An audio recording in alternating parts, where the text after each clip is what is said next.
Kalian tahu nggak, di saat negara lagi ribut soal harga sawit, ekspor, dan pengawasan wilayah perbatasan, TNI justru nemuin 500 ton sawit ilegal numpuk rapi di satu kapal kargo di perairan Papua. Bukan kapal kecil, bukan muatan receh, tapi kapal kargo besar dengan tujuan lintas negara, Thailand. Dan yang bikin kasus ini langsung naik level, 3 anggota KKB ikut terlibat langsung dalam jaringan penyelundupan ini. Penemuan ini terjadi saat TNI melaksanakan operasi pengamanan laut dan patroli terintegrasi di wilayah Papua, yang selama ini dikenal rawan penyelundupan, pelanggaran hukum, dan aktivitas ekonomi ilegal bersenjata. Dari hasil pemeriksaan awal, kapal tersebut tidak memiliki dokumen resmi pengangkutan, tidak tercatat dalam jalur distribusi legal, dan memuat ratusan ton sawit mentah yang sudah dikemas untuk siap dikirim ke luar negeri. Menurut sumber TNI, total muatan sawit yang ditemukan mencapai sekitar 500 ton, jumlah yang tidak mungkin dikumpulkan tanpa jaringan besar, pendanaan kuat, dan perlindungan bersenjata. Ini bukan aksi spontan, ini operasi terstruktur. Kapal kargo ilegal tersebut diamankan di wilayah perairan Papua setelah terdeteksi melakukan manuver mencurigakan dan mematikan sistem identifikasi otomatis kapal. Saat dilakukan pemeriksaan lebih lanjut, TNI menemukan bahwa awak kapal bukan hanya pelaut sipil, tetapi juga didampingi oleh beberapa individu bersenjata yang kemudian diidentifikasi sebagai anggota kelompok kriminal bersenjata atau KKB. Dari hasil pengamanan di lokasi, TNI langsung menangkap seluruh pelaku yang berada di kapal.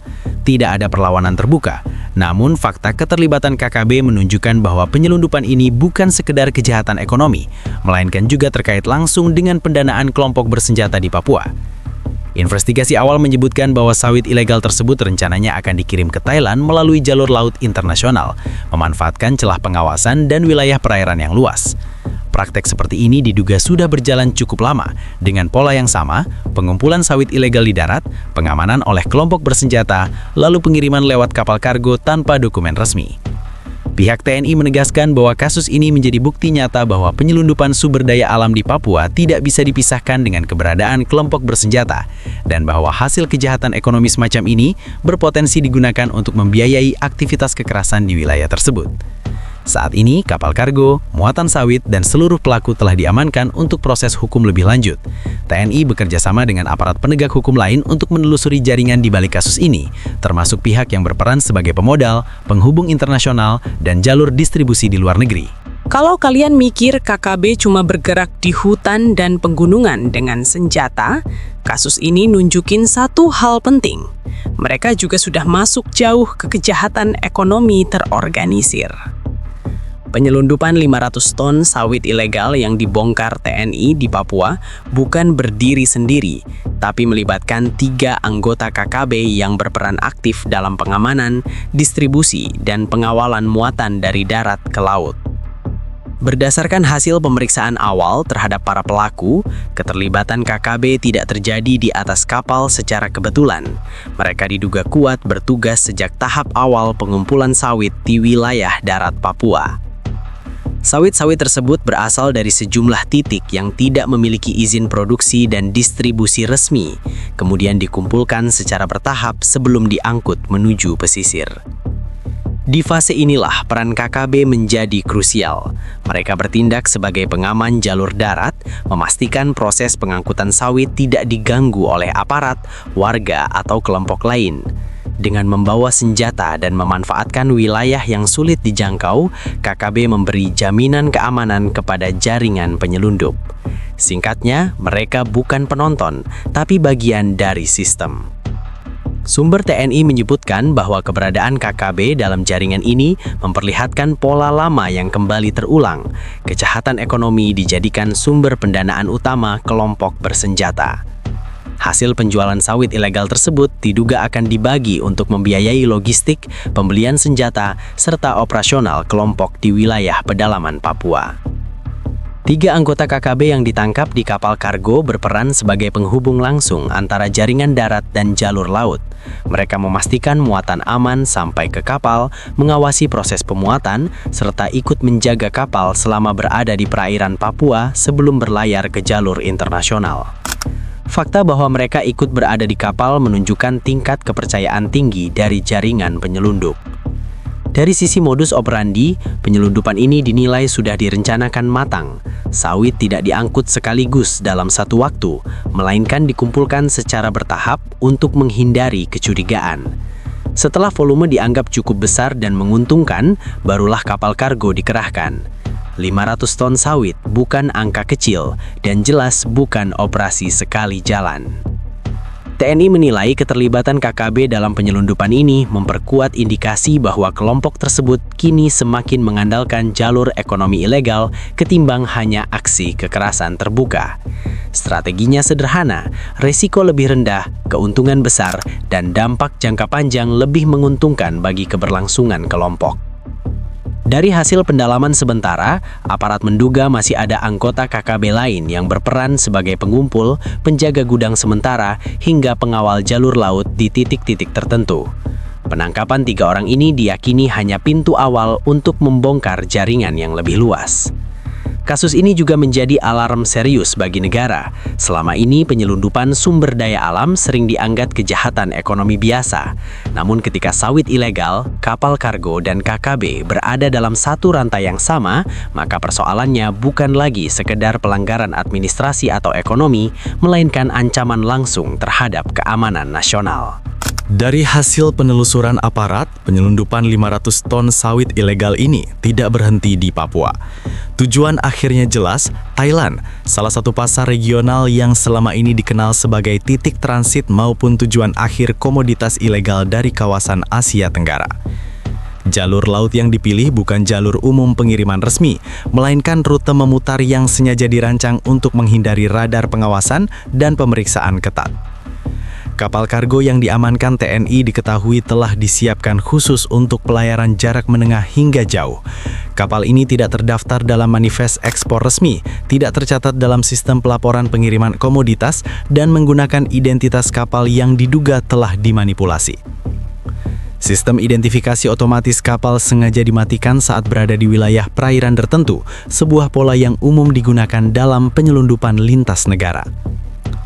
Menurut sumber keamanan laut, rute yang direncanakan adalah keluar dari perairan Papua menuju jalur laut internasional, kemudian menyusuri kawasan perairan yang relatif minim patroli sebelum masuk ke jalur perdagangan regional Asia Tenggara.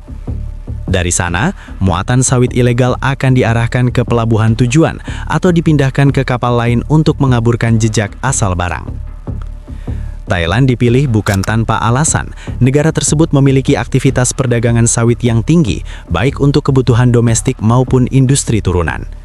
Dalam kondisi tertentu, sawit ilegal bisa dicuci lewat jalur perdagangan gelap, dicampur dengan pasokan legal, lalu dilepas ke pasar dengan dokumen baru. Di titik inilah, nilai ekonomi sawit ilegal melonjak tajam. Penyidik menduga jaringan penyelundupan ini sudah memiliki mitra di luar negeri, termasuk pihak yang bertugas mengurus penerimaan barang, distribusi, dan pengamanan administratif di negara tujuan. Artinya, kapal kargo di Papua hanyalah satu mata rantai dari jaringan internasional yang jauh lebih besar.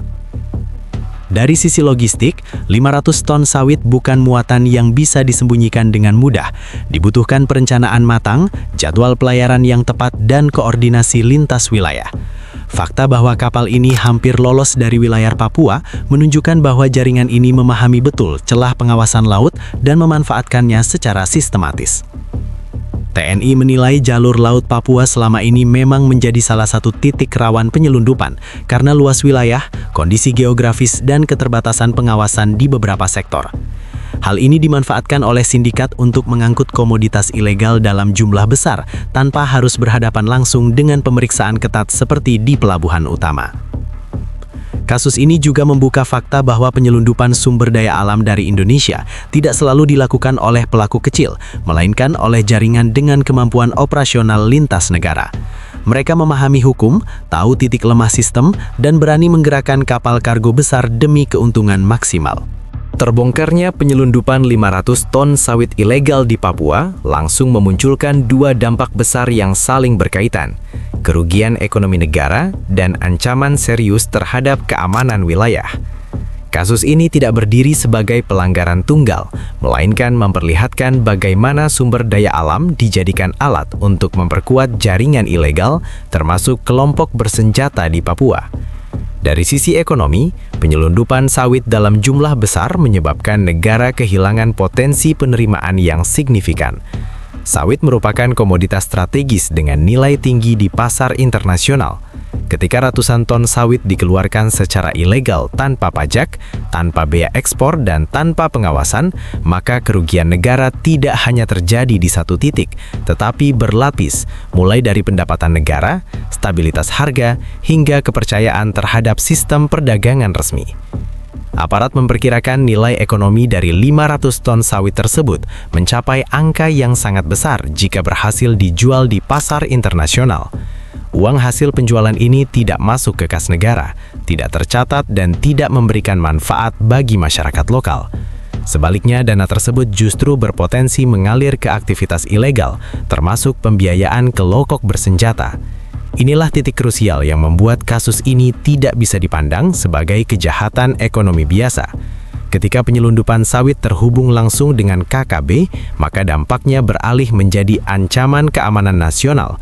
Dana dari hasil penjualan ilegal diduga digunakan untuk mendukung operasional kelompok tersebut, mulai dari logistik, pergerakan personil, hingga pengadaan senjata. TNI menegaskan bahwa keterlibatan KKB yang di lapangan sering beroperasi sebagai bapak-bapak Papua bersenjata yang menguasai jalur-jalur tertentu membuat penyelundupan semacam ini jauh lebih berbahaya. Kejahatan ekonomi berubah menjadi alat untuk mempertahankan konflik bersenjata di wilayah Papua. Selain itu, penyelundupan ini juga merusak tata kelola sumber daya alam. Sawit ilegal biasanya berasal dari lahan yang tidak memiliki izin, tidak mengikuti standar lingkungan, dan seringkali melibatkan praktik eksploitasi. Akibatnya, masyarakat lokal justru dirugikan dua kali. Sumber daya mereka diambil secara ilegal, dan wilayah mereka dijadikan medan konflik kepentingan. Dari perspektif keamanan, keberhasilan satu penyelundupan besar dapat menjadi preseden berbahaya. Jaringan lain bisa terdorong melakukan hal serupa dengan skema yang lebih rapi dan perlindungan bersenjata yang lebih kuat. Jika tidak dihentikan, jalur laut Papua berisiko menjadi koridor tetap bagi kejahatan lintas negara. Kasus ini juga menunjukkan bahwa kejahatan ekonomi dan konflik keamanan di Papua saling menguatkan. Selama ada aliran dana dari aktivitas ilegal, kelompok bersenjata akan terus memiliki sumber daya untuk bertahan. Sebaliknya, selama wilayah dianggap tidak aman, pengawasan ekonomi akan selalu memiliki celah. Pemerintah dan aparat keamanan menilai bahwa pemberantasan penyelundupan sumber daya alam harus dilakukan secara menyeluruh, tidak hanya dengan penindakan di laut, tetapi juga dengan memutus rantai di darat, mulai dari produksi ilegal, pengumpulan, hingga jaringan distribusi internasional.